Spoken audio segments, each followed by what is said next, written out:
Hey everybody, welcome to the Entrepreneur Power Hour. This week's topic is how to nourish your creativity and your skills and your talents to help others. I know I help people through this show, my music, and through other endeavors I like public speaking and fitness. But I want to hear from these guys. We have Carl Davis, Rick and Cheryl, Chris Peters. We have Francis joining us for the first time, and Luciano. So let's hear it, guys. I want to hear about your creative talents, how they've helped people, your personal business lives, and some of the things they've taught you. And go ahead, anybody in any order. Let me take the lead. So, yeah, as a musician, you actually have to be creative. One of the things I would like to underline is the fact that musicians, we actually have a weird wiring in our head. When we actually start studying, when we go to universities, when we take lessons, we actually start climbing this kind of like an ivory tower, and that actually stifles our creativity. You know, they tell us what to do, they tell us what is the correct path to go ahead and achieve what we should be achieving, while actually the important thing is to go ahead and follow what you feel is the right thing. So it's not that you cannot learn, you can be guided.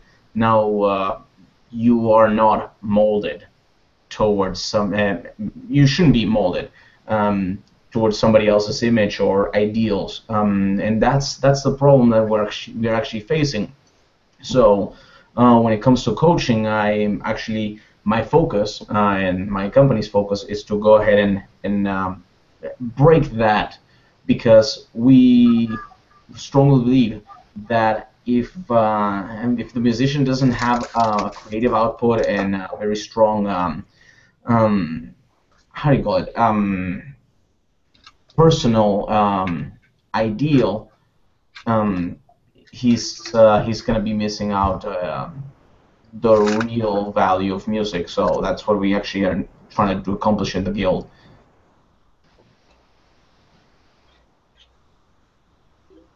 Awesome, man.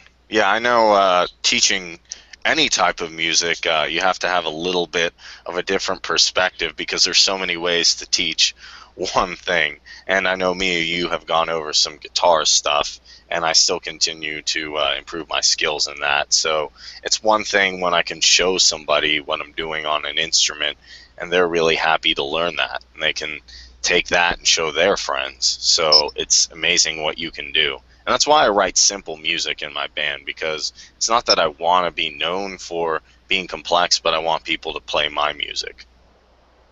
So anybody, Doug just joined us. We're talking about how to use your creativity, your talent, your skills to help others to be a more effective entrepreneur. Well, I had a very early mentor, and I guess when you talk about visionary, is a visionary somebody that has foresight, or is a visionary somebody that has 20/20 hindsight? That always confuses me, because I had a very early mentor. At 20 years old, I was fortunate enough to be a personal secretary to Earl Nightingale. And he taught me so much. One thing I remember him saying, he was kind of like the daddy to everybody, all the girls in the office. And one thing he used to constantly say to us is, don't let your alibis hamper your progress. Don't ever say you can't do something or you're not capable, because that's an alibi. He said, you just go for it. And if you step out into the big pond, so to speak, and wade in up to your ankles and build your confidence, you're going to grow. So ever since then, it just has made a motto for my life, and I'll try anything once. If I live through it, I'll try it again. Awesome. You actually worked for Earl Nightingale? That's pretty amazing. That is amazing. the CDs that are out now, uh, of course, back then they were just done on tape, and I used to do the transcripts and take the dictation for all of his radio broadcasts, and many of them have been transcribed that are now part of a collection of his work called Leader of the Field, and everything that he incorporated in that I was able to transcribe and take the dictation for. So it's like rehearing things, and like a blast from the past when I listen to the tapes and things that are incorporated here, because I typed every one of them. Wow, that's awesome, Francis. That is so awesome to be able to be mentored by people like that. To be know that I had, when I was younger, that I was in the midst of greatness. You know, I was just absorbing what I could through life. And I think as far as entrepreneurship,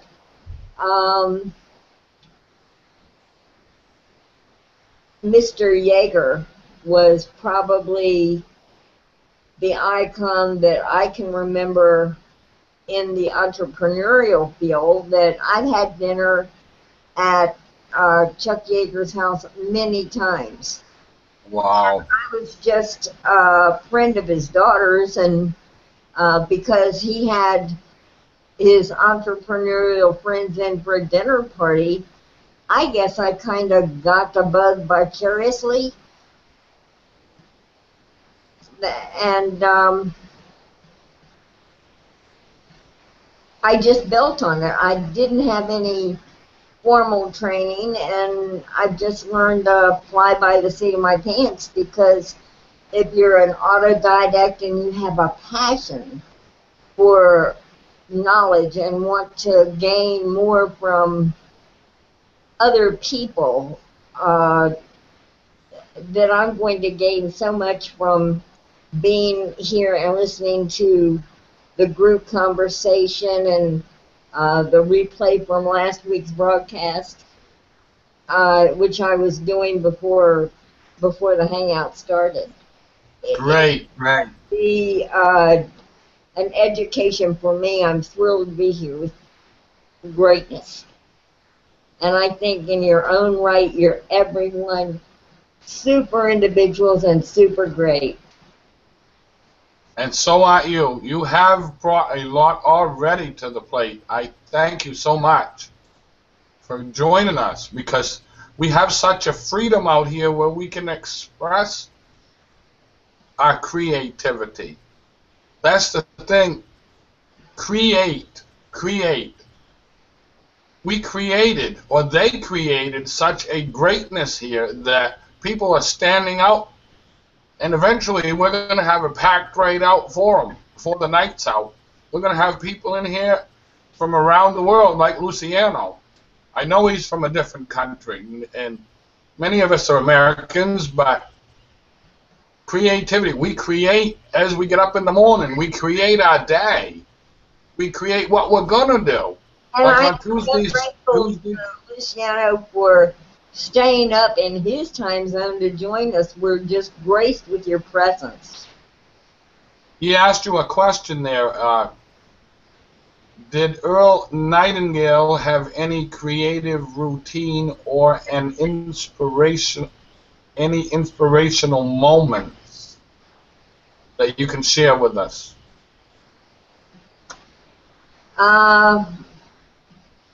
Yes, we were out to lunch one day, and quite often, as my boss, he took me to lunch. And a young gentleman, a little boy really to us, he was selling flowers just outside of our office building. And Mr. Nightingale stopped and asked him where he got his flowers and complimented him on his flowers, and he says, my mother taught me to grow them. And when I plant one seed, I get many flowers, and so I want to share them. Well, that afternoon, it just kind of triggered a seed of thought in his mind as to where he wanted to go with his neck-based broadcast. And he came up with the broadcast of planting a seed and growing an idea through the seed. And That's greatness right there. embellishing whatever you start. He likened it to waking up in the morning and not knowing what he was going to do, coming into the office, and just trying to find the end of a matted ball of twine or a matted ball of yarn.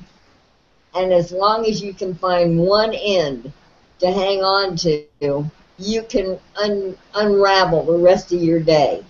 Just follow the end of the line to the end of where you want to wind up, to your goal.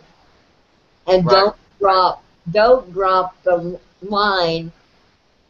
Hang on to it and build each step of the way with something that is going to embellish and make that line thicker and stronger.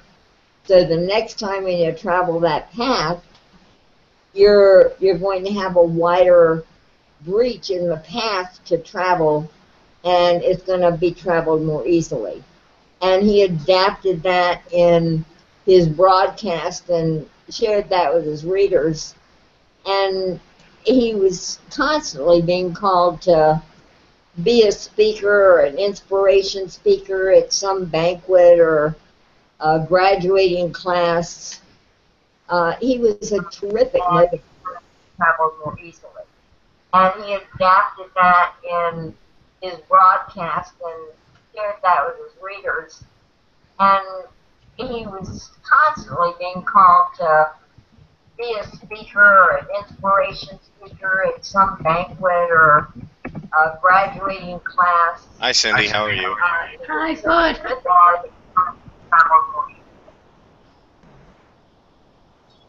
I think the recording went over.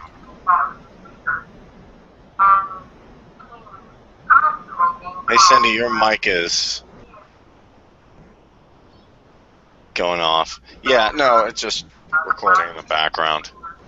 Your mic isn't working very well. And we can hear the TV in the back. Yeah, no, her mic was... She's been having trouble with her computer. Wow, Francis, that's quite impressive that you worked for the Nightingale Conant Corporation. That's pretty cool, man. That's really big what you said to our viewers, because that's why we do this show. You know, that's why we're here. We're here to inspire people, to help people with their creativity, to keep people motivated, to keep people going, to give them a voice so they can come on here and go, hey, well, I'm Chris, or hey, I'm Kareem, or I'm Luciano, or, you know, we don't care what you do or who you are, because we're all in this together, and we know that every entrepreneur needs a voice, and they need a way to express that, and they need a way to reach people. So we don't care what field of entrepreneurial business you're in. Whatever you're doing, you know, if you're a personal development specialist, you sew clothing, you're a seamstress, you weave baskets, you know, whatever the hell, you make soap. Hey, there's a lot of money making soap, let me tell you. There's people out there who live off making soap, or making candles, or things like that. Anything that you do for yourself is entrepreneurial. So we encourage that here, and we let people come on here and express their ideas, get their batteries recharged, brainstorm, focus, mastermind. I think that's so important, because everybody needs creative minds working together on the same goal, because the energy that you send out into the universe becomes stronger. It's a stronger connection, and it makes everything happen faster for the group, because you got so many minds working towards one common goal. And that's why we do this. So Francis, we love you, and that was amazing what you said. You have a lot of wisdom, and we could learn a lot from you, so thank you so much for your kind words. Somebody else, go ahead. I was gonna say, it's just a short follow-up. You know, when you actually start writing music, it's exactly the same way. You pick up the beginning. You have an idea, just follow it, and the music actually just unfolds itself. I mean, that's one approach to actually do it, and that's probably what our Nightingale used to do. Of course, there's other people that actually begin the other way, and it's okay. That's the interesting thing. Some people begin at the end, and it's like, well, we want to get here.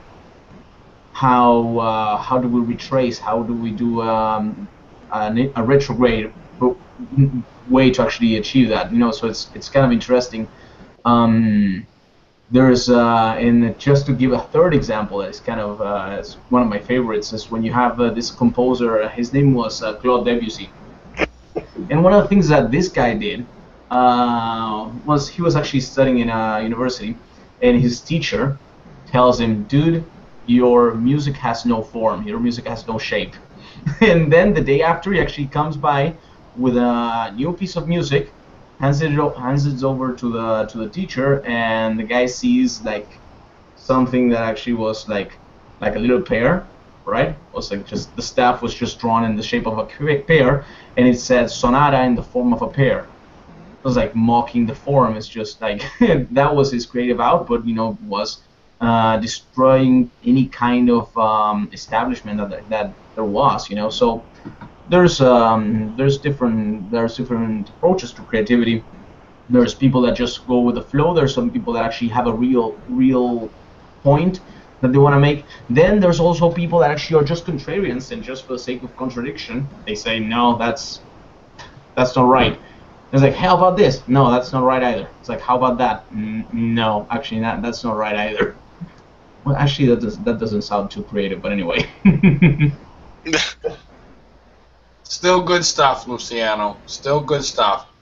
Because, the thing is, we're born, and as we're born, we get creative thoughts put into our head from the time that we're born all the way up through, whether they be a father playing the guitar, or mom playing the piano, or those are all creative activities that are put in front of us.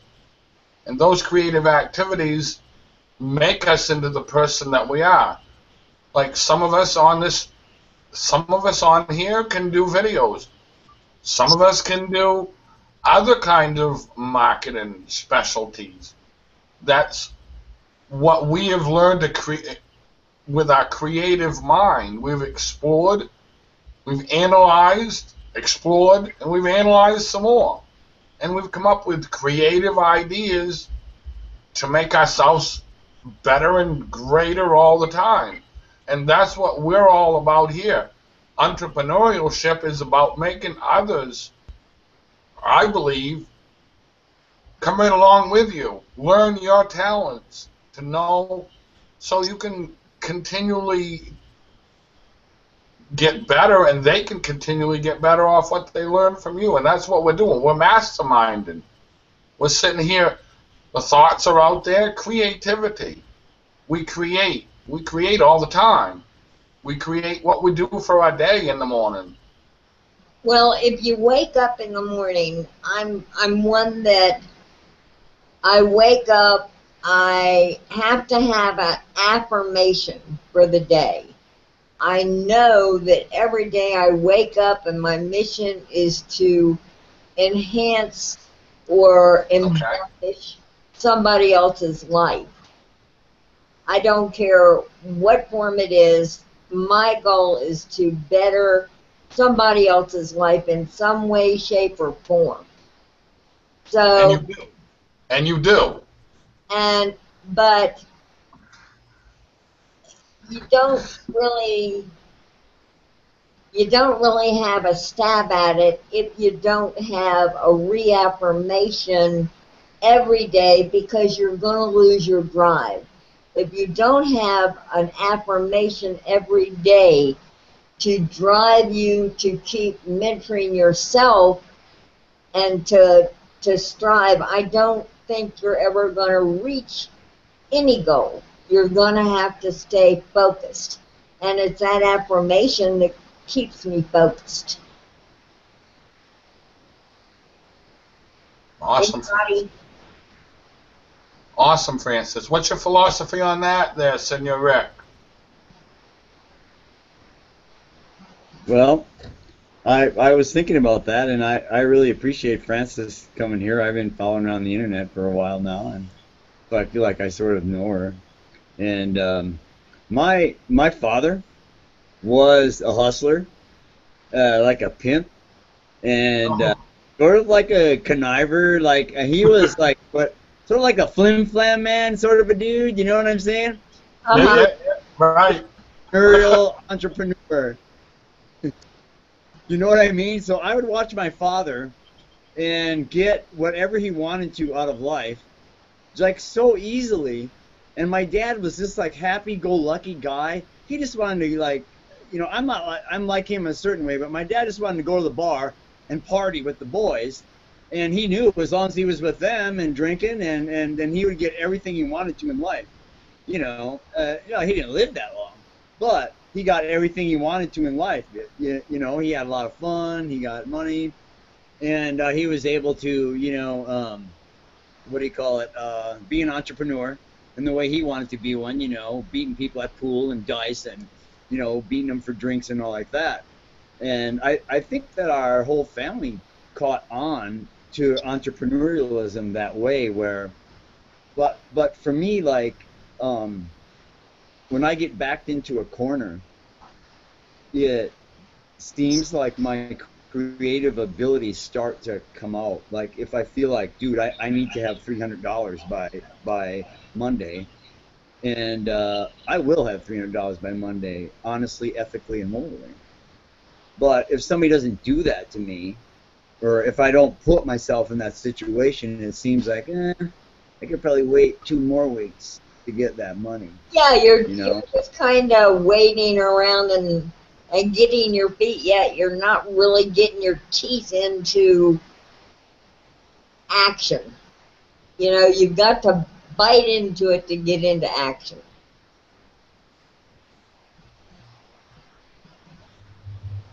I can see the hustler in Rick. Well then, I saw you smiling, Doug. I knew you was thinking that. Your mind was spinning, and I could feel it, hear it, and the wheels were just a grinding. I'm taking this class, and they made me draw a circle and write what I love to do in the middle, and of course I put surfing in there. Right? I mean, I want to surf. I want to surf every day, and surfing is my life. Like metal is Chris's life. And surfing is really my social life too. And I sort of didn't like wake up to it. That hey man, if I go surfing every day, I meet people, I talk to people, real people in the physical. So I'm finally like getting over myself and realizing, I've been surfing for 30 years, and that's what I love to do. That's where I want to be, in the ocean. That's where I'm happiest, and that's where my market is, dude. Right there, all the surfers, man. So all of us are going to come to that conclusion someday, I believe. And find what you love.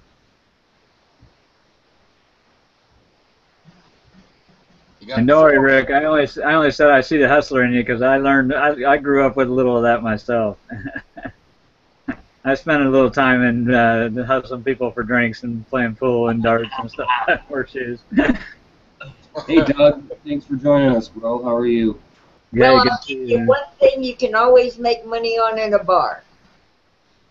Yeah. Bet anybody in a bar that there's never been a horse that ran in the Kentucky Derby. Okay. Oh boy. I'll Like, go to the bar now. I'll be like, hey, can I have some spare change? Of course, no, I haven't been to a if bar in 30 years. somebody As never an been a example. horse that can run in the Kentucky Derby, and everybody knows that the Kentucky Derby is a horse race. Technically, the species of the animal is not a horse until it's 5 years old, and the Kentucky Derby is a race for yearlings. So technically, there's never been a horse that ran in the Kentucky Derby. My money. I got you now. I feel you. That was good, Francis. See what she cents. Yeah. Uh-oh, somebody's going to lose $100 on that bet. I want to take your advice, though. What I'm going to do is go be a bartender, and someone will be like, Kareem, I want like a Jack and Coke. And I'll be like, here you go. I'll be like, by the way, are you getting paid what you're worth? And then, like, after so many drinks, I'll be like, no, I'm not. I'll be like, I got something for you. So we'll be getting drunk calls in a night. There you go. Hey, you know something I learned at an old drunk's house? He had this quarter, and he had somehow drilled a hole through it, and he put a very shiny nail right in the center of it. And I went and I walked in. I says, "Hey, there's a quarter on the floor." "Oh, there is?"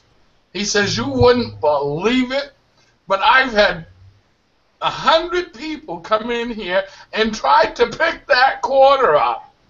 It But works. You use super. creativity, he created it so he'd have to turn around and he had the person dead to rights in the corner, no doubt about it. As soon as they bent over to pick that quarter up, you know, he knew he got him. And, you know, I see where your mind went. You're gonna pick that quarter up. You know, so he created it in his mind and in their mind as soon as it happened. "Oh, I knew you was going to reach down there and pick that quarter up. But did you realize it was nailed to the floor? Whatever gave you that idea?"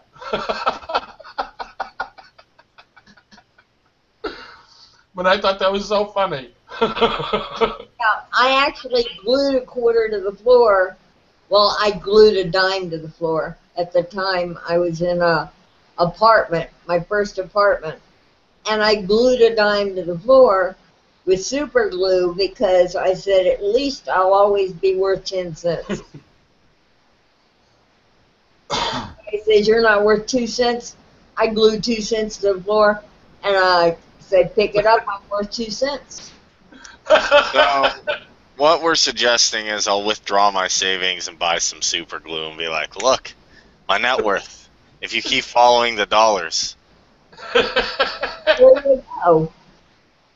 Now, a bar trick you can have and make money if you have a drop ceiling in the bar. You can take a dollar bill and fold it in half like you'd make an aeroplane when you were making paper airplanes, and twist the very end of that dollar as tight as you can get it. Put it between two hands and shoot it up straight over your head. It'll stick in that styrofoam ceiling, but leave it high enough that somebody can't reach up and get it, and you'll have money like a poor savings. That's creativity. Yep, it works. It's a bar trick. That's creativity. I think we better watch it with Francis. We're going to learn some new tricks. Hey, the best tip maker I ever did was put the tip jar behind the bar and have people just shooting baskets at it all night. There you go. Yeah. Spare change. I guess one of the things interesting about this is it shows there's like no limit, even if like at any venue you're at, even if that venue is something you wouldn't think, oh, I can't make money here, you can. So it's crazy like that, and it's funny, like even when I said I'd go busking, which is playing a guitar in the middle of the street to make money, I've actually met some people who do that for a living, and you wouldn't think that would be an actual job, like people would laugh at that, but it's true. Oh yeah, there's actually a fella down here that I happen to know personally that does that, and he just dresses in old kick-around clothes, and people think that he's a bum, but when he folds up his guitar and puts it back in the case and takes all the money out of the guitar, he goes around the corner, hops in his BMW, and goes home. Just to go like entrepreneurs, looks can deceive you, because like I could be wearing this T-shirt and stuff, and I'm coding and I have big dreams. I don't think it comes from necessarily the appearance or what the attire is or who the person is. It really comes from whatever you find interesting or whatever you can look around society and say, oh, I can mold this of my own and come up with my own way to make money. And I still have a job, but I acknowledge there's so many other ways if something doesn't work to start actually creating your own thing, your own life. And part of this is my show and me and Chris's show and my public speaking.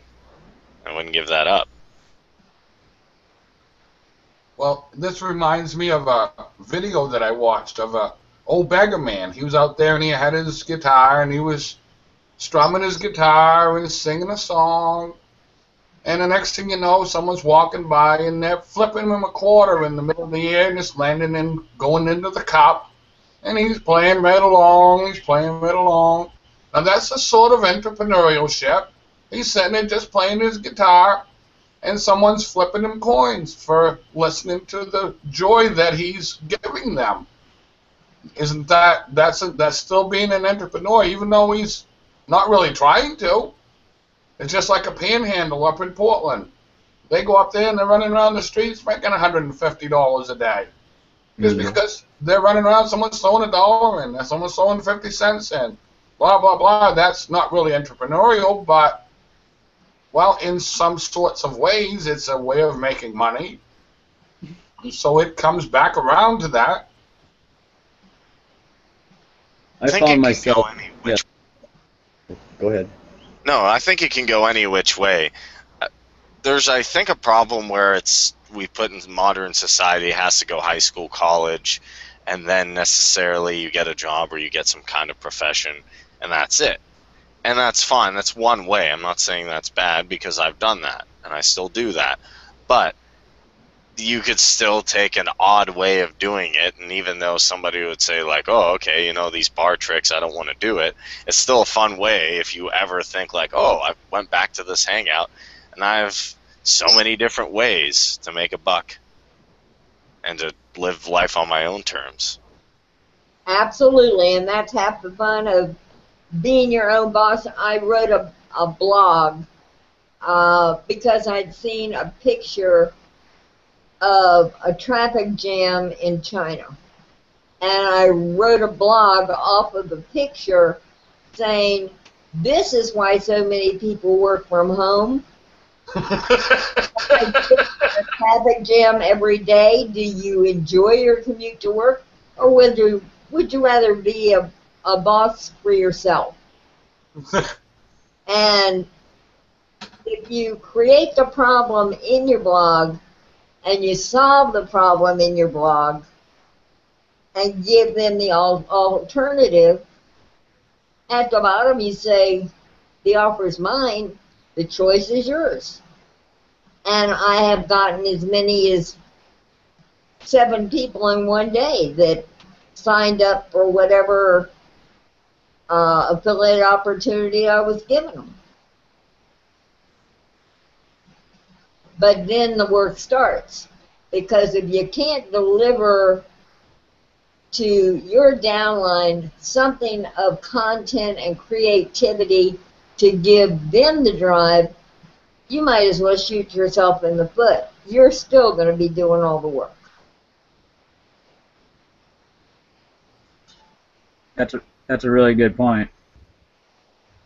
In fact, as Jim Rohn said, making money is easy. You know, you teach kids to have one bike to ride and one bike to rent to other kids. Absolutely. So you can start out doing it, but like you said, if you can't teach people to do what you're doing, and I've had a lot of experience with this, getting people started in different states because I travel so much, and in my network marketing company, and it'd be fine while I was there and going to the, you know, meeting up with them and helping them out doing things. As soon as I left, though, they would almost every one of them just fell apart. So that's one of the reasons that I was shifting my focus onto more connecting with people on the internet and helping them to work from wherever they are through the internet. So hopefully that's going to work out a little better. Well, one thing I found out, especially in blogging, and I'm really thrilled to get in on the the hangout tonight because I would love to learn how to do a hangout myself,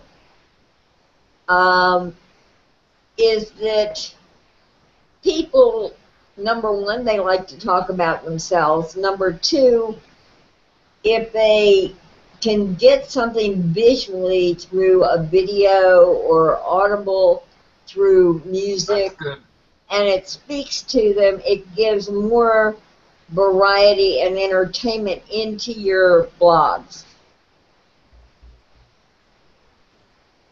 I see a thumbs up, Carl. What's going on? Yeah, I'm just agreeing with you. You're absolutely right. You have to, when you're engaging with people and you're trying to get them, and you are wanting to form a commonality with them and a connection, you have to let them talk about them and what they're doing, what they're interested in. Because I think that by being the listener, that brings them closer to you, and you're able to relate to them better because you know more about them. So you're able to figure out what you can offer them in terms of whether it's advice, whether it's something to do with their business, something to do with their personal life.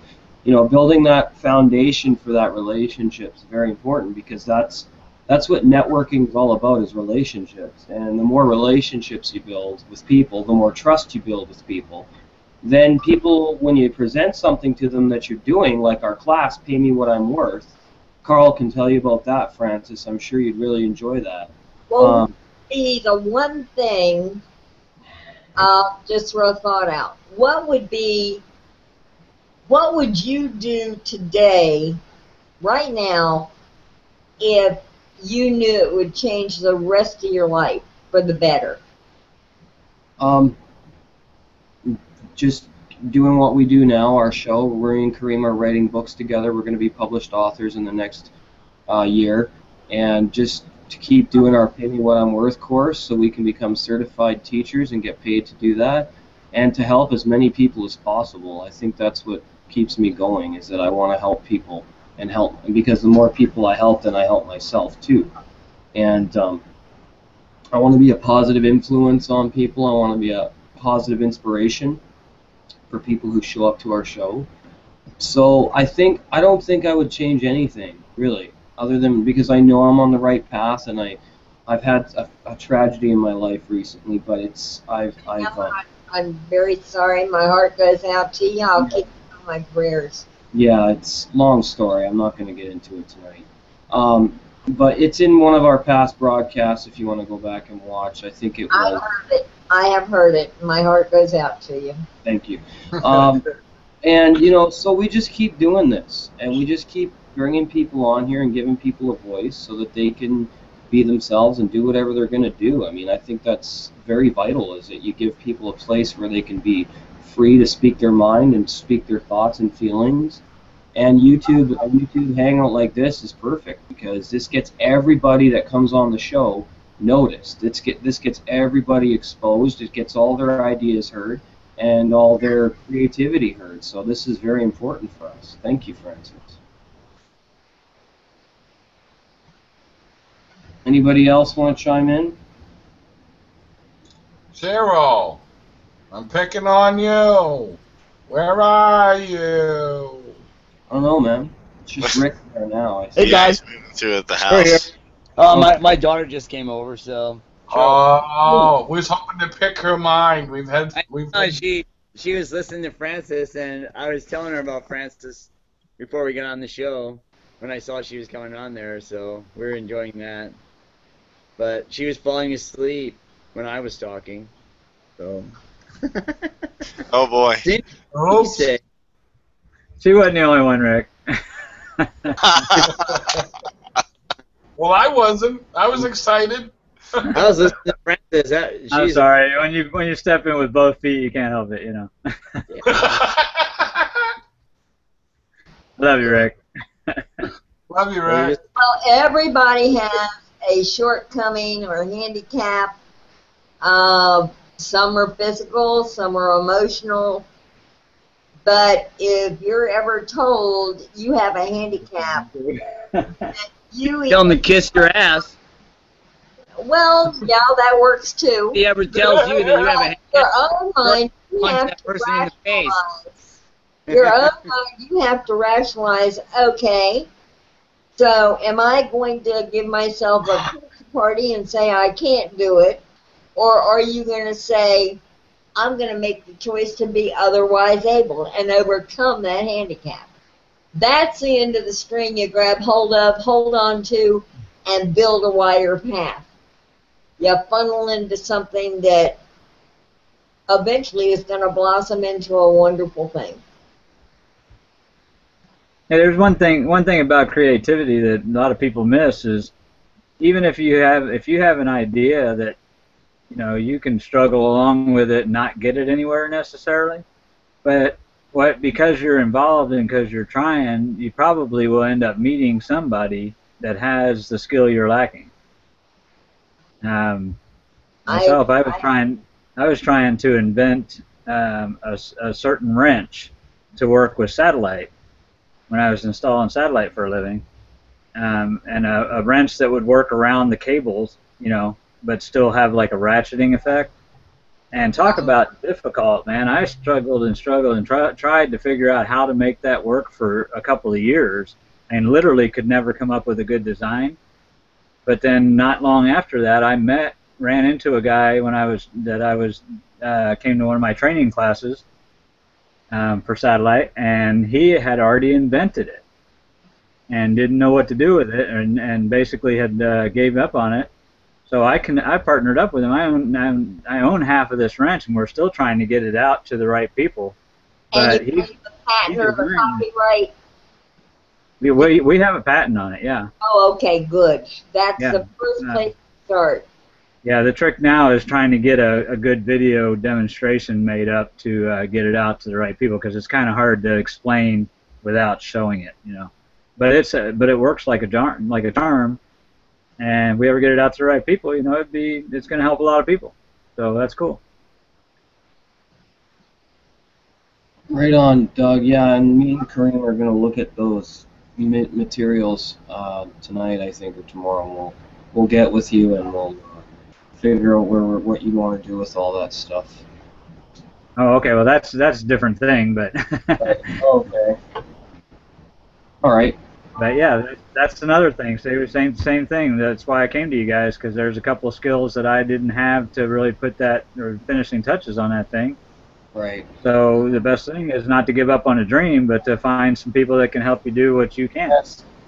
Yes, absolutely. And this is a great format for that. Coming here, I've met people that have different skills. Now I can tie up and come together with the ones that can help, and then hopefully it'll bring, what they say, raise the water, lift all ships. Let's help each other out and bring everybody up.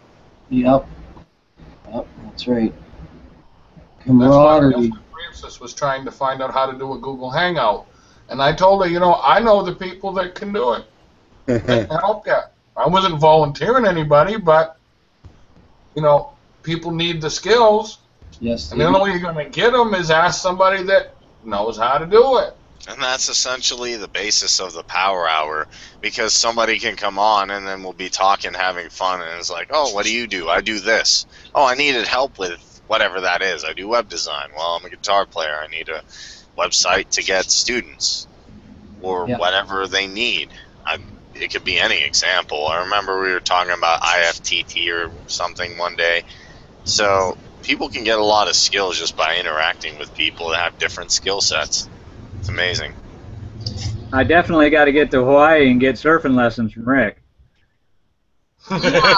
Figure out how to get somebody that's in a wheelchair. Now, because they tell me I'm in a wheelchair and I'm paralyzed on one side and I can't do this or do that, it's like waving a red flag in front of a bull. Yeah, I've got to try it. Good one, Francis. I went, before I was diagnosed with multiple sclerosis, the year before I went skydiving, scuba diving, drag racing, and I didn't practice any. And I saw these people parasailing, and I thought, now that looks like it would be a charge. Well, you can't do that in a wheelchair. Oh, that was wrong. That was wrong. Don't tell me I can't. Two left shoes. I put my power chair, but I put my manual wheelchair on the back of the boat, put on the parachute, and when they speeded the boat up, it lifted me right out of my wheelchair, and I was sailing.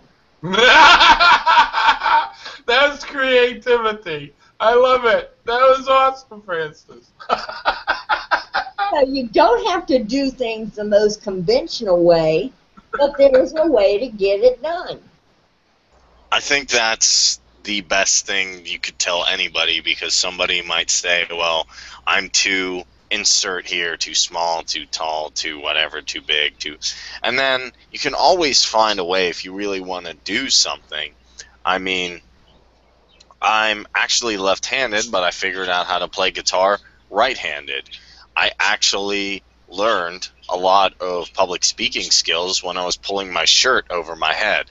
So talk about the guy you wouldn't think would be doing public speaking. I was super scared of it in high school, and here I am. So it's kind of a crazy effect where someone tells you can't do something. If you really want to do it, and I've seen multiple people with different disabilities find a way to really do what they love. I've seen, I think his name was Sam Burns. He had this disease called progeria, and he couldn't hold up a drum set. This is on a TED Talk if you want to check it out. It's like The World According to Sam, I think. And he found an engineer in a way to hold a drum set that was only 50 pounds, or only 10 pounds actually, my bad. And then he was able to play in the high school band. So there's always a way if you really want to accomplish something. And I think we learn that in Pay Me What I'm Worth, and I want to stress that here, because there's some people who are watching who I'm sure have been told they can't do this or that. And I would say you can. Maybe you just don't want to do it the happy pathway. Well, I know that some of the people in my class know, and I don't like to talk about this too much, but I was struck by lightning in 2005.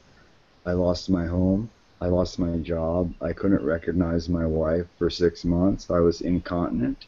You know what that is? And I was 47 years old, I think. My wife, I might get the numbers a little bit wrong, okay? The medical community, I got struck by lightning at work while I was a lifeguard. And I had no support from the medical community. They just wanted to drug me and tell me that there's nothing wrong with me and shove me back into surgery, where I didn't feel comfortable anymore doing surgeries because I was like, my bell was rung. And Craigslist to find a place for my family to live in another country. And I started writing for Yahoo when they had Yahoo contributors. And I was living, caretaking for a year in Costa Rica. And I was making about $300 a month on the internet. And that's how I fed my family for like a whole year until I sort of recovered. So, like, anybody can, doesn't really matter, you know, if they say they have a handicap or a disability, but it can be overcome. Because I feel like that, I'm not saying that, you know, everything in my life is perfect, but I could not really have created a better life for myself. I cannot see how my life would get any better. Necessity is the mother of invention, dear. Yes, it is. Very true, Francis. Very true. That's an impressive story too, Rick. Wow. You know, to come back from something like that, it's amazing. Cheryl's back now. You can ask her. Oh, I have no idea. I don't like to. I have no idea. What are you getting me into? Anybody's been talking about. Creativity. We just wanted to get a little feedback from the young lady. How creative you have been on some of your adventures of being an entrepreneur. Oh, well, I happen to just have brought some creativity along with me. I knew that. I know you would. Oh. So I'm a little bit different of an entrepreneur than you guys. I do a lot on the internet too. I do IBO and I do blogging and I do all that other stuff, but that's not my love. Okay, this is my love. I love to paint. So this is the Awesome. stuff I don't know if you can see it. There you go. This is the sort of Beautiful. Beautiful. in. Where's So mine? this is what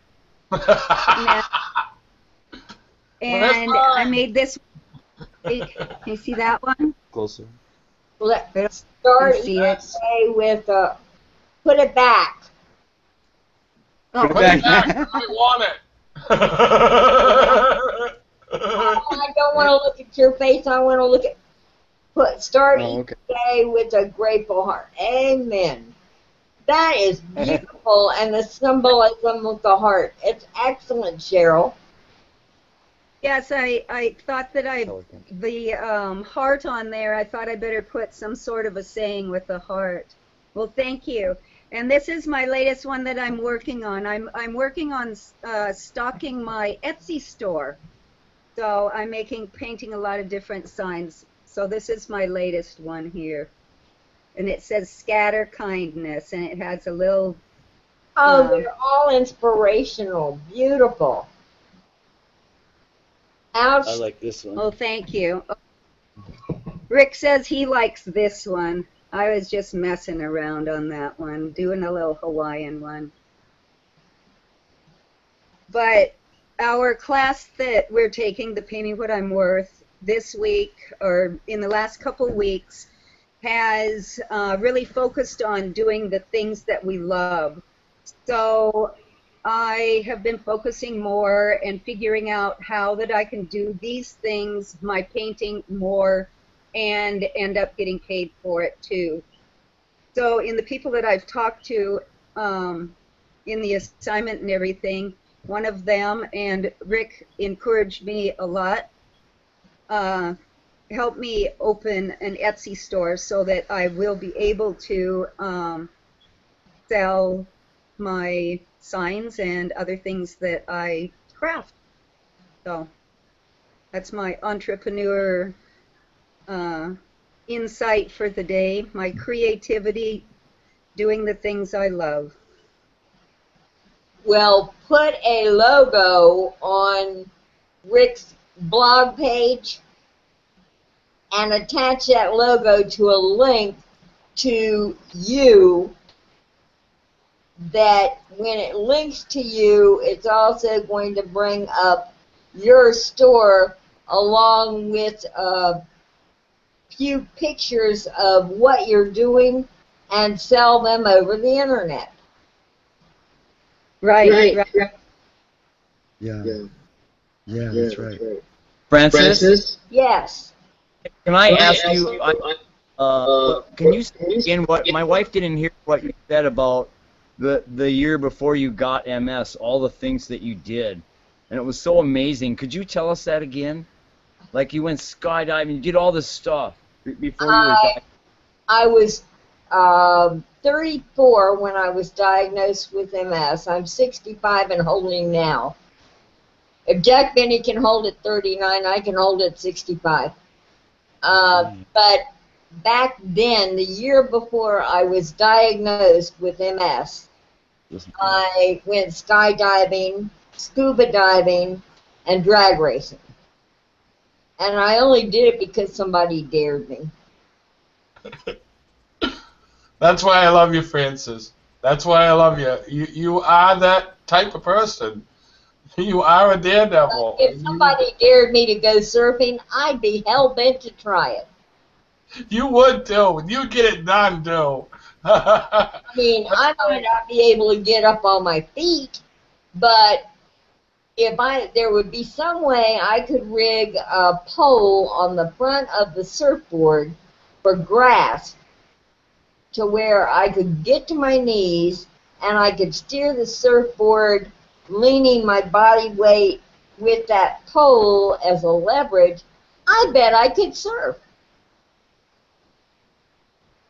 There's a lot of people that can't stand up that ride the waves on sponges, we call them, boogie boards. On boogie boards, you can do that.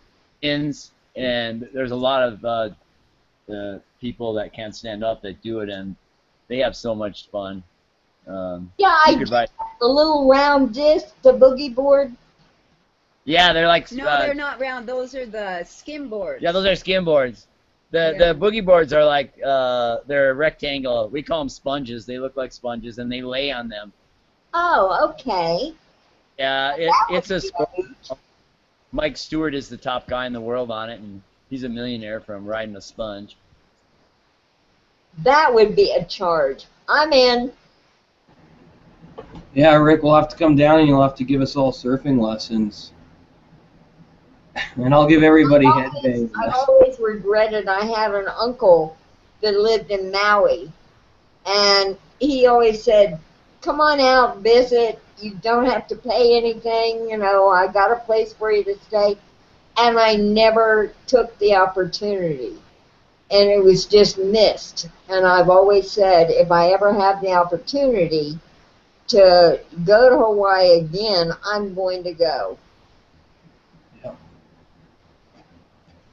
Yep, I'd really enjoy that actually. I would want the first thing I would do when I got there was say, Rick, I want to see that volcano. Let's go right now.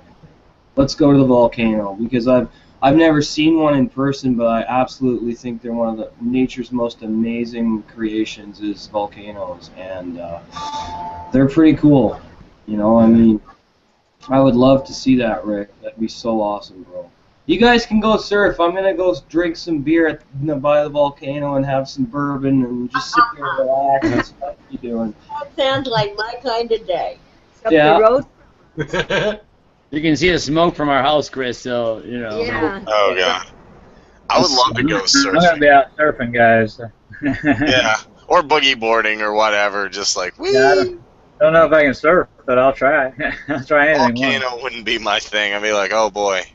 It's That'd be pretty so cool cool. to go up and look down in that cauldron and everything, though. It's only Yeah. about 20 miles up the road from us. You can Wow. drive, look right down into the smoking cauldron. Last year, well, it was this year, the cauldron was filling up with lava. Like Wow. Yeah, like up Like and burping. spilling over up onto the top. So it's always doing something. this And I'm thing glad rock we're 10 miles away from it. you know. Yeah.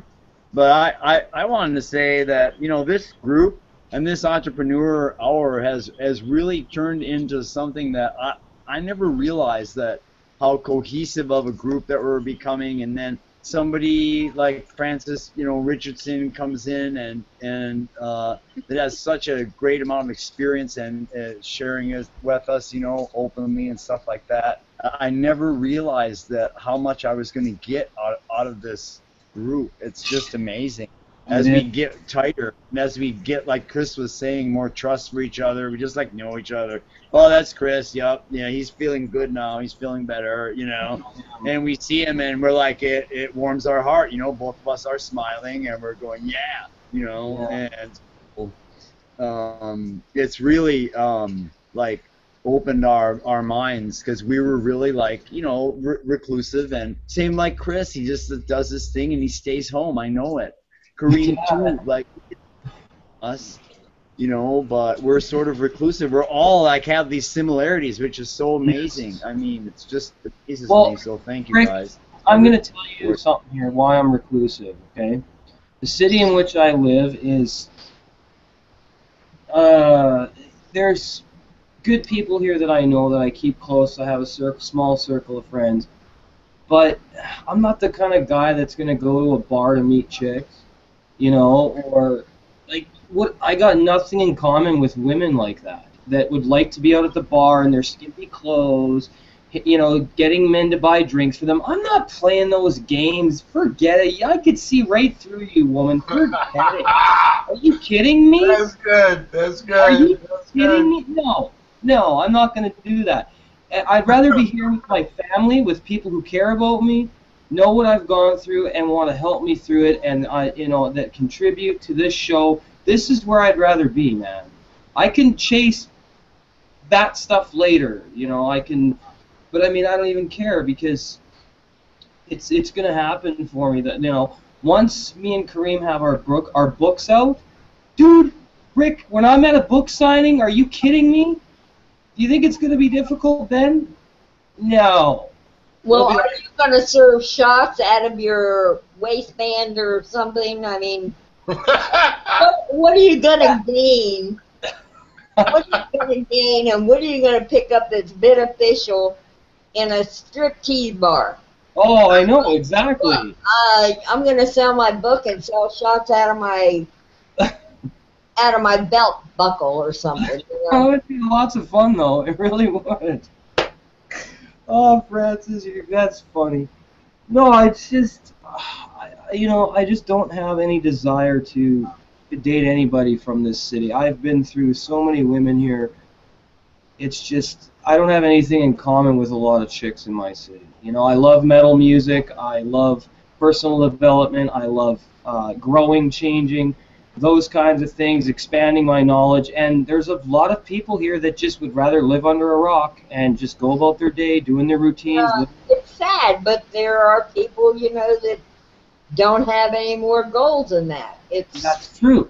And those are the people I stay away from, Francis. I don't go around those people because they're going to hinder my creative energy. They're going to hinder my my time, and they're going to waste my time. And I'm 35 years old. I'm 35 years old now. I don't have any time to waste. It's time to get down to brass tacks here, and make my life what I want it to be, and then I can go and do all that. I applaud your awareness. Yes, I applaud your awareness. Yes, sir. And that you've been able to discern that in your personal life. Oh yeah. Oh yeah. Kudos to you. It's more important. It's very important to me to get my career built because this is what's keeping me busy and helping me get over my wife's death. Is to keep doing these things and to keep being around people that have positive energy, to be around people that lift me up and boost me up and that care about me, and that's what's helping me right now. Not going to the bar and having a one-night stand would be the last thing I need right now. So that's why I'm here. That's really destructive behavior, and I did that when I was younger. I went to the bar a lot. I went to parties a lot in my 20s, and I'm not even gonna go. There, done that. Got the T-shirt. Let's move on. Yeah, exactly. Hey, Chris, exactly. I didn't get a T-shirt. What, hey, Chris? Rick? I don't think you'll be doing many book signings at the bar, so that's okay. Maybe we could, though. I'll do a book signing at a bar, because then I'll be at the bar, they'll keep drinking, I'll be like, this book is... Oh, Kareem, we lost your audio. Yeah, I muted myself. Hey, Sandy, how you doing? My friend Welcome Sandy to the Kirkland. Power Hour. Very good. Hi, Sandy. Yeah, Wow. Kirkland with. Did you see that, Kareem? Yeah, I did. Yeah, Sandy, welcome. We're talking about how to use our creativity, and we're talking about some interesting topics, too, as well. So it's an open discussion. Anything you have on your mind on that subject or what we're talking about, feel free to jump in. Okay. Yep. Hi, Sandy. Hi. Oh. Hi, Sandy. What can you add to it? What can you add to creativity? Well, I'm kind of unprepared. That's okay. That's all right. Just wing it. You're here. Have you subscribed to our channel and stuff yet, Sandy? Because then you can go and watch some past broadcasts and see what the format's all about. I have, yeah. I'll go take a look at YouTube and see. Yeah, search the Entrepreneur Power Hour on YouTube and Google Plus, and you'll find us, no problem. Yeah, it's not. But yeah, I come here every day unprepared. I don't have a script. I don't have like note cards. I want this to be like an organic experience, not like, okay, Rick, say your lines, and Doug, say your lines. And actually, that's why I brought up this being creativity, because I come in here. I have a format like what we're going to talk about, but sometimes we deviate. Sometimes there's some humorous things. Some different things. Which is good. I mean, look at me. Do I look prepared? I'm drinking. But it's whatever. But no, I mean, it's just we don't care. We just do whatever. We are here. Everybody's here, and we have a good time. So that's what it's all about. Yeah, just wing it, Sandy. That's all. Just wing it. That's what we do. Most of us, we don't have a script written. We Don't let him just put you wing on the it. spot, Sandy. It's all right. I just wanted to acknowledge that you're here and that, yeah, say what you Yeah, want. great to see you here, Sandy. Yeah, Kirkland. Chris run the show. Well, This is Sandy Well, Kirkland, right? Yes. no box me there, Rick. There's But- no boxes. Getting back to what I was saying, I don't know. I'm in my 20s now, and I've done a lot of goofy stuff. But then I started to realize, I guess, like my mid-20s, maybe the end of my early 20s, I started to develop appreciation for music and personal development, and I wanted to make something more out of my life. And after trying so many things, I came to this show, and I started really working on my guitar work a lot. It's proven to me that I found pay me what I'm worth, and now my whole life has completely changed, especially after that call. Yesterday I just got up, I'm feeling so great. I'm like, I finally figured out that I'm where I need to be, and that if I can create that atmosphere for other people, they can say, this is where, I can be. This is where I can be a part of something without having to feel scared or having to feel worried or not knowing who's going to say what, or do I need to have a script, or do I need to say the right thing? I don't really believe in that, other than respecting maybe the rules of somebody's, program or their show or whatever. That's just part of it. But I know Sandy has a lot of experiences himself doing different things in the entrepreneurial and the corporate world, so it'd be really interesting to hear from him as well and see what creative avenues he's been down. Well,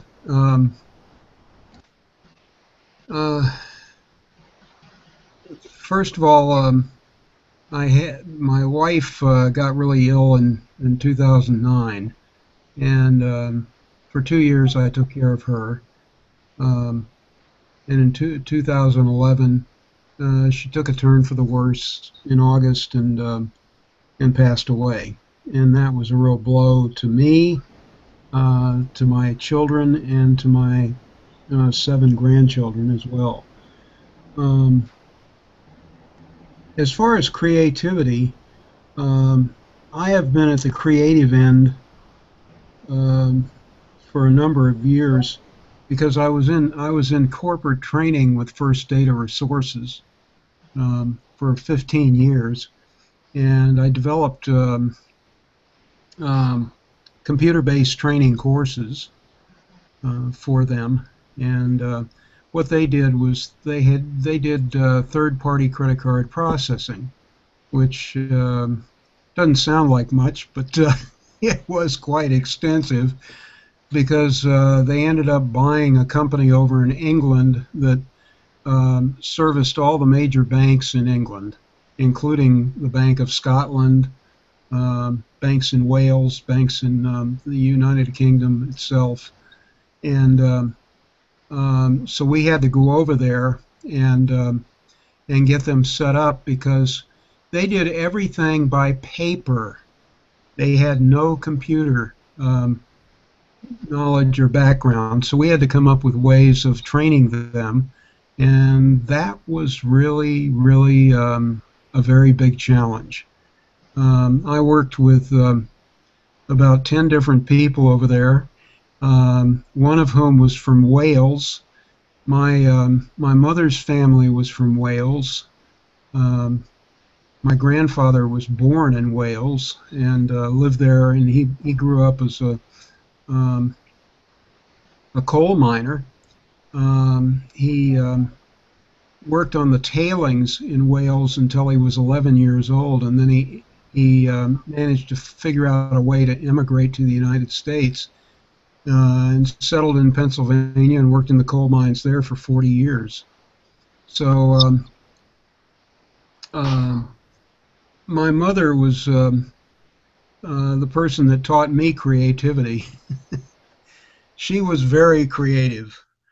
One time she needed a hat, and she looked around and she figured, what can I use for a hat? So I helped her. I went around and looked with her, and my best friend Bill Wood, he came in too, and we looked, And what we found was a toilet seat cover. It had it had roses. It had all sorts of different flowers on it. It was really quite a neat thing. And my mother needed a hat, and so we worked on that for a while. And um, she took it apart, and then Bill and I critiqued it every time she would make an adjustment to it. And she finally came up with a hat that was pretty darn nice. Out of a toilet seat cover. So it's amazing what you can do creatively if you put your mind to it. It's just like everything. If you put your mind to it, you can do whatever you're thinking of in a positive way. And so my creative background was I always had to come up with different means of teaching people how to use the software that we had at First Data, and that was a real challenge. But I managed to do it for 15 years, so I think that was I think I met the challenge. I'll tell you, I've learned that teachers are some of the most creative people out there anyway, because, and you can always tell a good one because they come up with really creative ways of explaining things and demonstrating information, keep people entertained and teach them at the same time. And I've done some teaching myself, and there is a challenge because everybody learns different. So it's kind of hard to put the same stuff out to a bunch of different people and have them all pick it up. So I appreciate where you're coming from. That's a good story. Some people learn by visual means, and other people learn by hearing. And you've got to keep that in mind too. I love the hearing part because my original career was in radio, and I was a radio broadcaster for 25 years. I was also a manager of radio stations for 25 years. And the main thing is you always had to remember that when you created a script, and I did a lot of scripts and a lot of plays and stuff like that on radio, you had to make it so that it was very creative, so that people's minds would create an image that they wanted to see from the description that you put on the radio. And that's one of the keys to radio, because when I was a kid I used to listen to the Lone Ranger. I used to listen to another show called Straight Arrow, which I really loved. Roy Rogers and Dale Evans had a show too, and it was always fun to imagine what was going on and have a picture in your mind. You could see the ranch or the horseback riding or the hills or the villains or whatever in your mind as the story progressed on the radio. It was really great. And then television came along, and Jack Benny once said that television destroyed it. And I think he was right, because he had a beautiful piece that he used to use on his show, where he would describe going down into his vault to get money, and it was absolutely amazing. All of the descriptions and all the sound effects and everything that they used to get him down into his vault to where he could withdraw some of his money. And you had that picture in your mind. Then when he brought it to television, he totally did away with that. He had to, because it would have probably cost a small fortune to recreate it in television. So, it's amazing that visual and audio are two very different fields.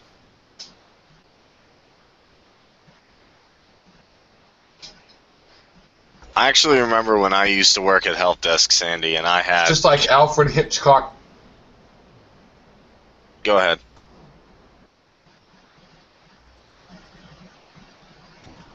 Well, somebody go ahead. We don't like silence.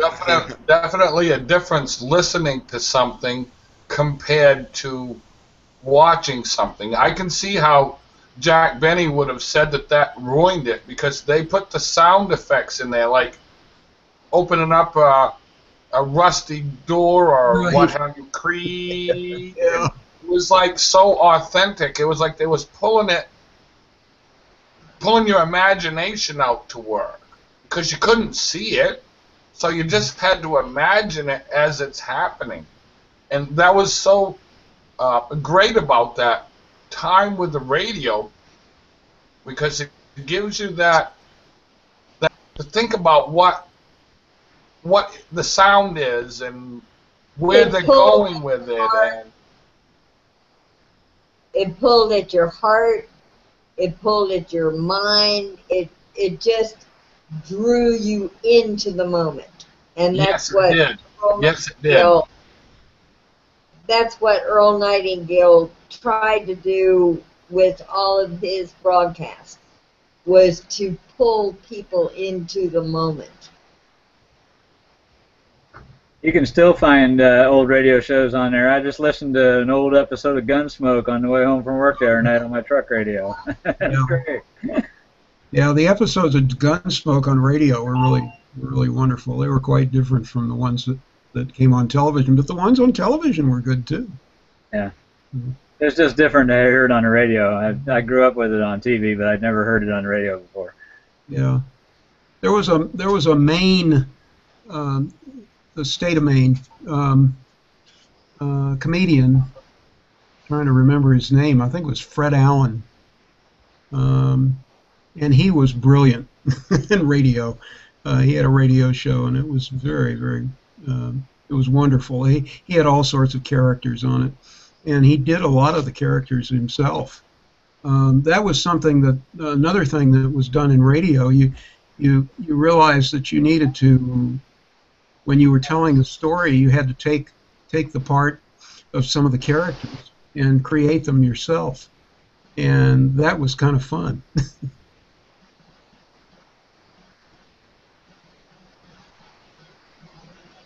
Sandy, you've inspired me because recently I have taken on a task to work with the blind community Mm-hmm. and empower them. And I'm going to have to do something that is stepping outside of my comfort zone, but to do more audio broadcasting because they don't all have a software called JAWS. Right. JAWS will turn, for a blind person, it will turn text documents into audio dialogue. Mm-hmm. But they would get so much more from instruction if I gave audio instruction. And right now I'm working with 20 different people in 20 different locations and time zones that it's not always beneficial for everybody to get together at one time. So I'm trying to interact with them using tools like TeamViewer to help them fill out applications and trying to empower them with their handicap that they are able to do venture into new entrepreneurial tasks. I have one girl that actually has completed a book about her overcoming her blindness, and she's now gone on to get a MA and completed her MA degree. She's written a book, and she just put it to me yesterday. How could she get her book monetized? I said, well, we've already worked on the fact that she has a copyright on it, so she can't be plagiarized. And now I'm trying to figure out how are we going to get this monetized and get the visibility for her book. And in talking to these people and trying to give them instructions on how to act on their affiliate links and things like this, it's going to be much more beneficial to record instead of sending text documents. It's going to be more beneficial to learn how to record this stuff and pull up a recording tool. And you can actually put personality on a recording that you can't put in text. Right. And You just gave me an inspiration. another thing that one of the things public radio stations have done for a number of years, and I know I was managed 3 of them. There's a service called Reader Services for the Blind, and it provides a lot of different things for the blind people, which include things like reading newspapers, magazines, and all that kind of thing. And it makes recordings of these readings and then makes them available through a subcarrier radio that is given out to usually for free to the person requesting it, and all they have to do is turn the radio on, and it will start broadcasting whatever's on there. And if they're given a schedule, so if they so that they know what's on there at what time. So if there's something that piques their interest, they can go ahead and tune that in, and that has really been very helpful. So you might investigate that and take a look and see what's being done in your area. Well, these people are in Morocco. They're in other countries. Oh, they're in other countries. Oh, okay. Well, you might be able to learn something from the Reader Services for the Blind that you could use with those other countries too. So it would be readerservicesfortheblind.com? Well, I'm not sure whether they have a website or not. I'd have to look it up. But each state has their own different version of it. I could probably go to vocational rehab and get a resource. Yeah. You can check with your local public radio station too, and they would see if they're the provider of it. If they aren't, they can usually tell you the public radio station that is the provider of it, and then you can contact them and go from there. Google does wonders. So much for the resource. That's amazing, because I'm finding there's so many technologies now that can help people that weren't there before. And I can remember working at help desk myself, and there were people maybe who weren't tech savvy, or maybe who had some issues, didn't understand even how to work with a computer, how to work with certain aspects that we do every day. And I would actually have to come creative ways of describing what a start menu was like, describing how to even open a computer, how to turn it on. And there were I'd name like little things, and I'd say like, oh, look at that colored orb in the right, or look at that like circle that's upside down with a little Go to your top right, look at this icon. Yeah. And you start to become more than just a tech. You start to become almost an artist. Like, look at this cool way I described to teach somebody these skills. And now I'm doing stuff in WordPress. I try and hide from people because I even mess up. I'm not perfect. I mess up a lot, and I'm learning. But everybody, once you get a little bit of skill, will like chase after you. I'm like, no, I don't know everything about web design. I've made my fair share of mistakes. And I'm just starting to come up with ways to be like, okay, here's how you do this, and here's how you do this. Real simple, but it's kind of funny when you acquire a new skill. I don't really think you know that skill truly until you try and teach somebody it. That's what I've been hearing a lot. It's a learning experience. When you're teaching somebody else, you learn so much more about your shortcomings. and stuff that you got to build on yourself in order to help somebody else. It's a growing experience for both people. I believe that's what's going on with Marsha Sortino. She's the leader of our Pay Me What I'm Worth class, but as she's doing it, she's taking a class with another team.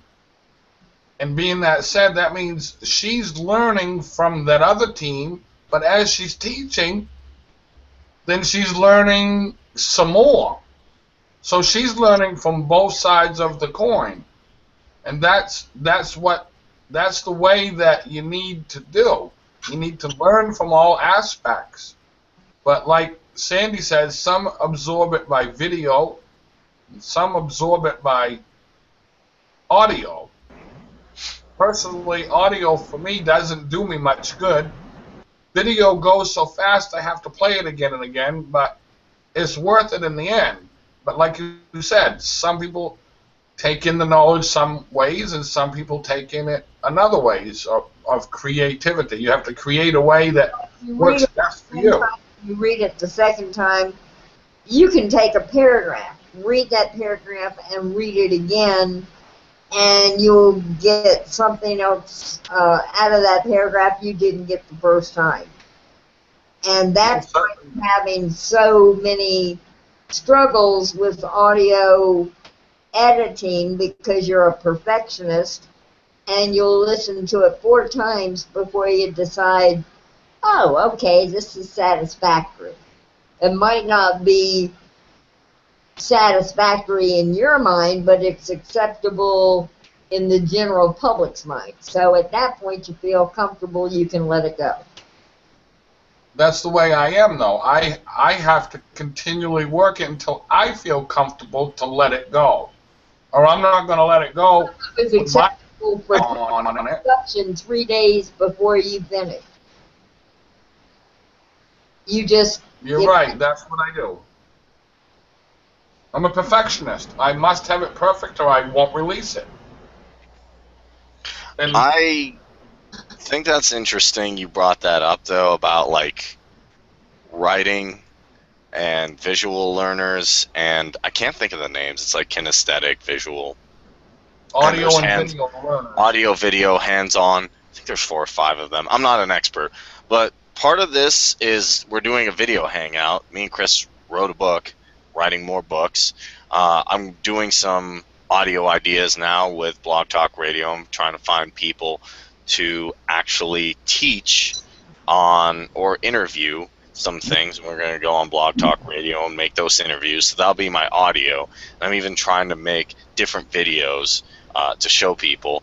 And on top of that, I want to do like weekly trainings with people. So I want to have visual, audio, reading books. My products will be kind of like a book, but a PowerPoint. And I don't want to leave anybody out. I'll even find a way, once this takes off more ground, to teach people who are blind, people who are deaf, people who have disabilities, because anybody should be, if they're willing to, an entrepreneur, and everybody should have that ability. And I think that if you can incorporate different ways, and this is again being creative, to teach anybody, you have really mastered your art and or craft.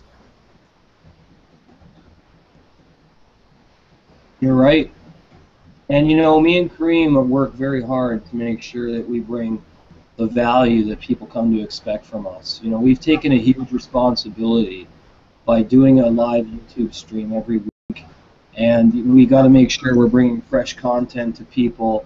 And the most important thing for us, I think, is taking wisdom and knowledge from people like Francis, Sandy, Cindy, Doug, Rick, Cheryl, Carl, people who are older than us, that have been around. They've been through things. They've gone through experiences. You know, so you guys are just as inspirational to us as we may be to you as young people. You know, because there's lots to be learned from people who are older than yourself and have experienced different things in life. There's so many different avenues of knowledge that you can extract from people that are older than you. And you could share those experiences, and they broaden your own horizon. taught me how to use the internet. You know, and it's wonderful because people like Frances here, they've worked for a personal development corporation like Nightingale Conan. You know, she's worked for around this type of thought process her whole life, where you know she understands goals and what it takes to achieve those goals. And I haven't achieved them. I'm still trying. well, you'll get there. I haven't gotten where I want to get with my internet marketing. I fall short of the goal because We'll help you. I recommend you get with Carl Davis, and he'll tell you about a wonderful, wonderful class that we're taking called Pay Me What I'm Worth right now. And it's incredible. It's about uncovering all the layers of yourself and learning who you are all over again so that you can share that growth with other people. That's what's going to bring people to you, Frances. And it's not expensive. You can share the cost with as many people as you want to cover your monthly tuition fees. You can even apply that money you put in to a credit so that the people you bring in after can use that money that you've built on credit to pay for their tuition. So, I mean, there's so many ways to cover the costs. It's just incredible. Just ask Carl about it. He'll be able to tell you everything. And, you know, get with him, and maybe he'll do a call with you and Marcia, and you guys can talk more about it. But we're on a mission right now to find people for this class because Team Seekers for Pay Me What I'm Worth, we're going to be teaching our class as a collective.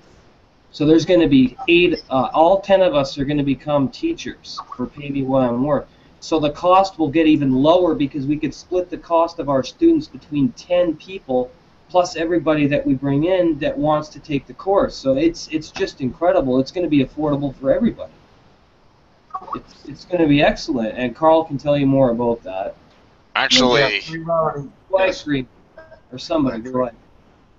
No, I actually wanted to do a call to action with that since it's running a little bit. We're about almost 2 hours in. Go ahead, Kareem. Yeah, I'll do the call to action. I'll just show my screen, do a couple things, and Carl, you can go. I don't want to steal what you were going to say. Not a problem. Do it. This is my crazy background. Let's get that off there quickly.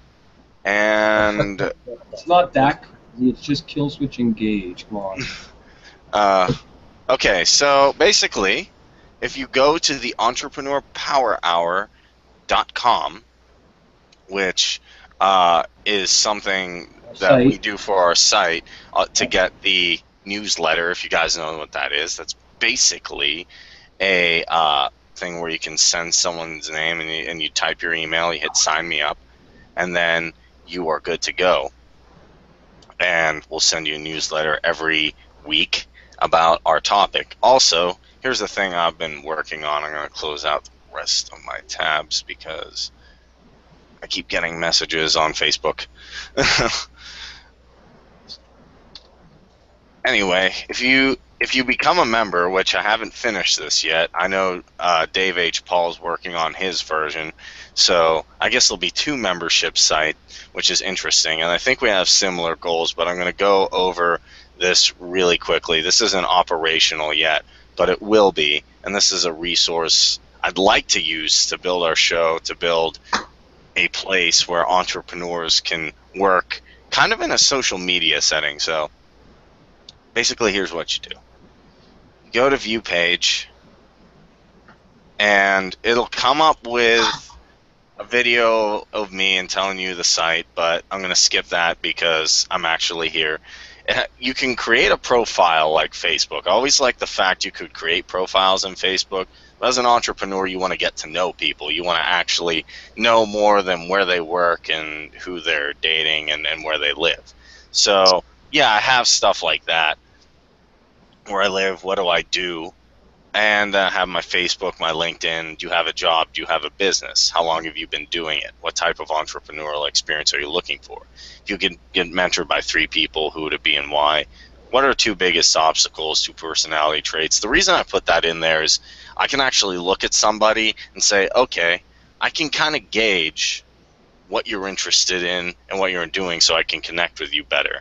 There's also activity, which you can think of as a Facebook feed, like a wall. You can see your friends' activity. you'll be able to friend people, and you can see all the activity as well. You can make friends, you can make groups, and there's a lounge, which is a place kind of where you can chat. Think of it like a mini forum. You can also have followers. That's one thing I liked about Twitter. Just to make this quick, you can also send mail. I've always liked Fiverr, but the problem I've had with Fiverr is one day I went to type in something about, I think, payment or Skype, and I couldn't do that. And I always thought there should be a place to send mail to people as well. Like, if you don't want to connect with them, you don't want to be friends necessarily, you just want to send them a message like, hey. And if you really don't want to do any of that, there's a little chat feature here. You have to be friends with them first, but it's not as fancy as Facebook. But you can say hi, and you can carry on a conversation. It's also not as instant as Facebook, but it does work. I would suggest maybe you integrate a autoresponder. I actually have one from GetResponse. And here I haven't finished this yet, but I'm going to put some interviews here. I'm going to put our best hangouts here.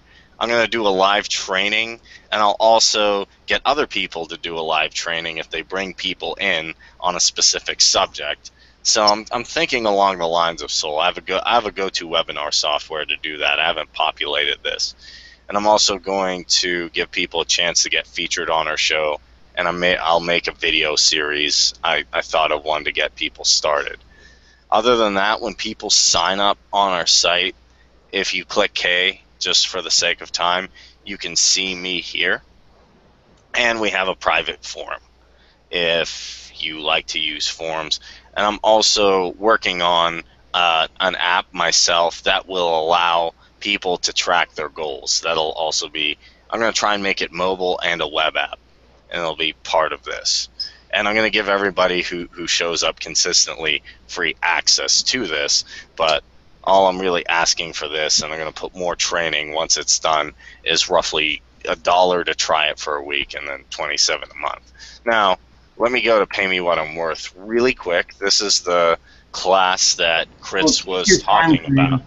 Take your time. And this is where Soul Dancer teaches his course in the sense of, like, you can log in, you can see what's going on, you can see there's discussion forums, which I can show you what they look like just briefly. This is where we get insights for our class, and then we put them down. We all work as a team here. Like, everybody has a blog, and we all talk about what we think, what we thought of lessons. The actual classes are done over the phone, however, but there's an audio library where you can listen to them after you're done. And I also have the book. I'll show it to you once I get off. But basically, just listen to our past classes, which are on Blog Talk Radio, Pay Me What I'm Worth. Blog Talk Radio. And then just go to Pay Me What I'm Worth, I believe. If not, I can send you the link. You are so organized. I am impressed. I'm trying. I'm not actually that organized. Well, me and Kareem work on all this stuff together. I mean, he's...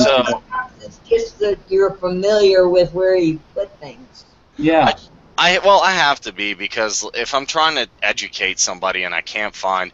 If you went to a library and people can't find the books, would you want to go there again? Like, librarians can make mistakes, but just to give you an overview, someone's like, well, I don't know about Soul, because I've had a few people, they weren't sure. They're like, I want to know more.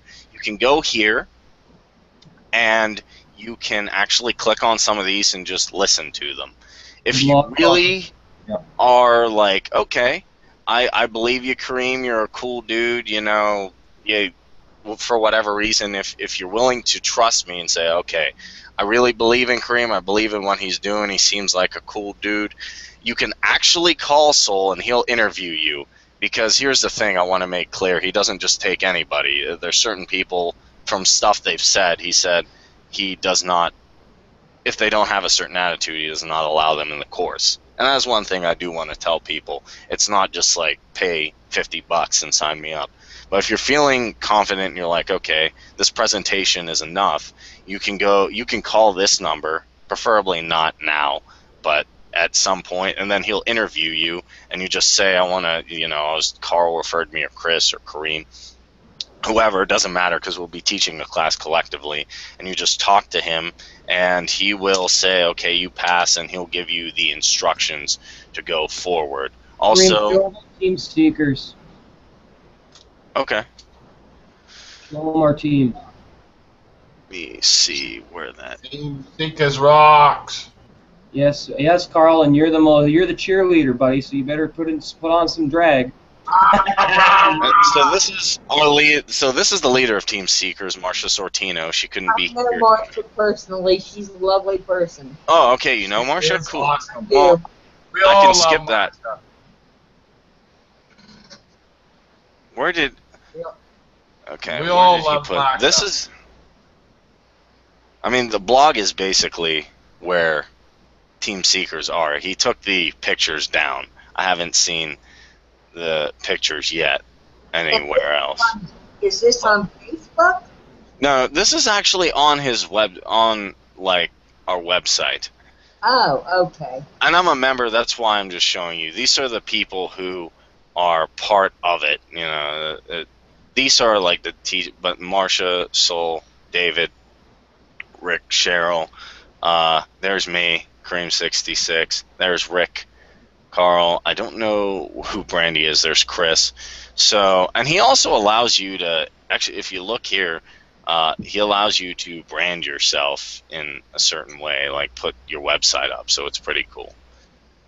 That's really all I have on that, because he's doing different things. I'm trying to see if the picture's still there. Oh, here we go. My bad. Team Seekers. I apologize. I guess I'm not that organized. I apologize. Oh, we are. There's our team. We rock. So there's our team. We know it's a legit thing. There's Agnes, Carl, who's here, Cheryl, Rick, Cindy. Dave couldn't make it tonight. We got D-Day, Doug, Kareem, obviously, is here.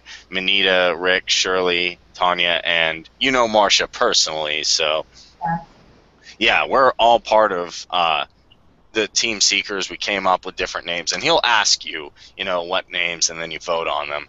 So it's definitely a life-changing experience, and I can say 100%.